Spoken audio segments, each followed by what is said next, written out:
Okay, happy weekend everyone. This is Joe Hinches with Beyond the Chart, and this is the weekend update for, well, I guess for the coming Monday, which is December 23rd. I guess we need to take a look at the actual trading days. I'm not sure if we got a full day on the 24th or not. I need to double check that.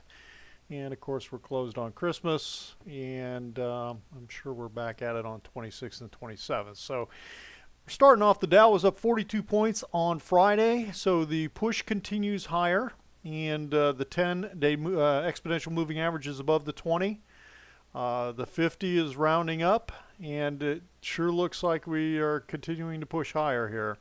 Now, just, it doesn't mean that we're not going to get a pullback or correction. So we've had some pretty good little moves, and let's take a look at the weekly.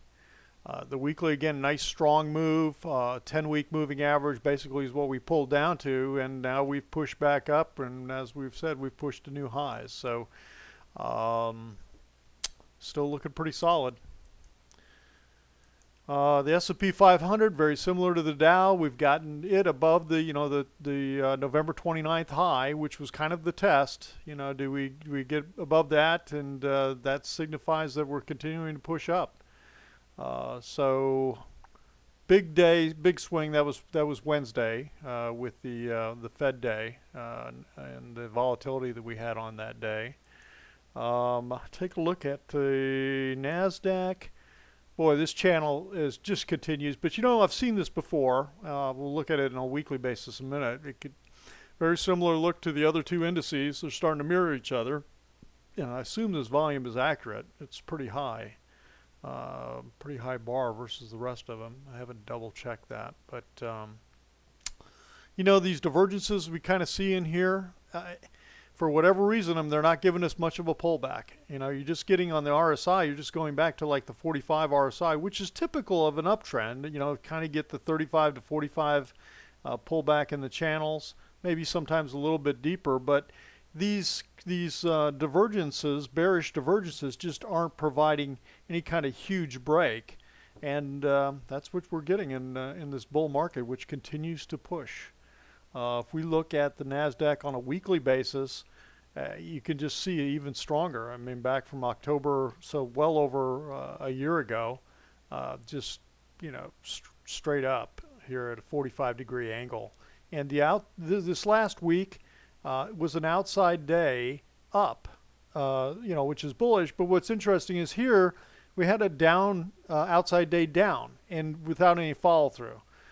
So now we're getting an outside day up, but we're in the direction of the trend. I expect that this is going to continue to push higher.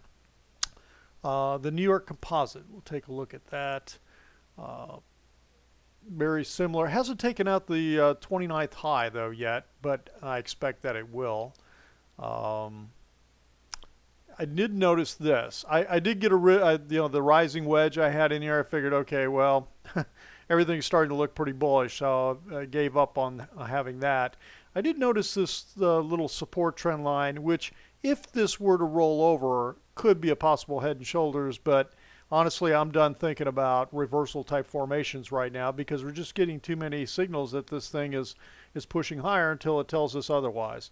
And I think I wanted to look at that on a weekly basis.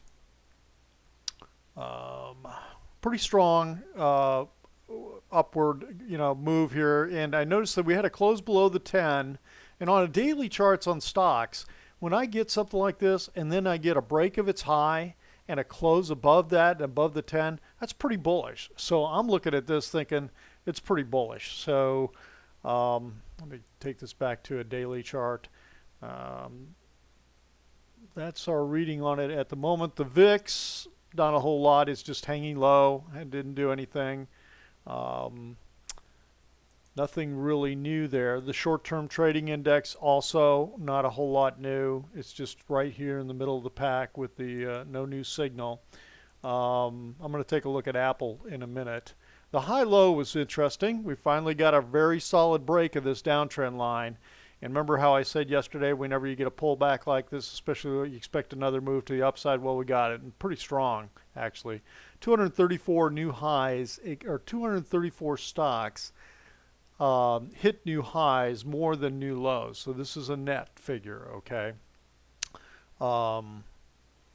And now we're getting the 10-day breaking above the 20-day. Of course, that did happen slightly here before, but we never got a real solid trend break. So this is looking pretty good and kind of confirms the move that's being made in my mind. Let's take a look at the three amigos, the semiconductors, huge volatility, then pushed higher, broke out to the new high with the semiconductors. That's very supportive of the move. The home builders ETF has not taken out the new high yet. I'd like to see that. And, you know, had a nice move with the Wednesday into Friday. And one thing I want to look at here, one thing I saw, it kind of almost looks like a cup, you know, and then a little bit of a possible handle forming here. Now, that's big, and it's not the prettiest picture, but if we take out this high right here, there's a good chance this thing's really going to run, and that's on the home builders. And, of course, the interest rates are staying low, and, you know, that could be what this baby needs. Let's take a look at the XLF, the financial. And I really like the way on Wednesday this thing came down and came right to support, right to where I'd had this trend line across the top here, and then reversed, of course, broke this downward trend line, and now is right up here. This is looking solid. It's looking good. So it's kind of supporting everything. So that's it for the market. Apple, here's my weekly view on Apple. It came down to this support line on Wednesday, which I had talked about, that I felt like I needed to see this break to kind of reinforce. We've got a pretty strong upward 20-day moving average. I'm still holding with my scenario that this is a wedge, okay? I'm still holding with it. I'm expecting to see this continue to round over and break out of this wedge, but we'll find out. I think this week could kind of tell the tale. If we get a 10-day that breaks below here and this thing breaks down and closes, at least for a couple of days, below this peak, this support line, it could get real interesting on Apple to the downside. So anyway, that's about it for tonight, or for this video. And I've got another short video out. We'll be talking about you know, trade ideas for the coming week. So thanks for stopping by. This has been Joe for Beyond the Chart, and have a good rest of the day.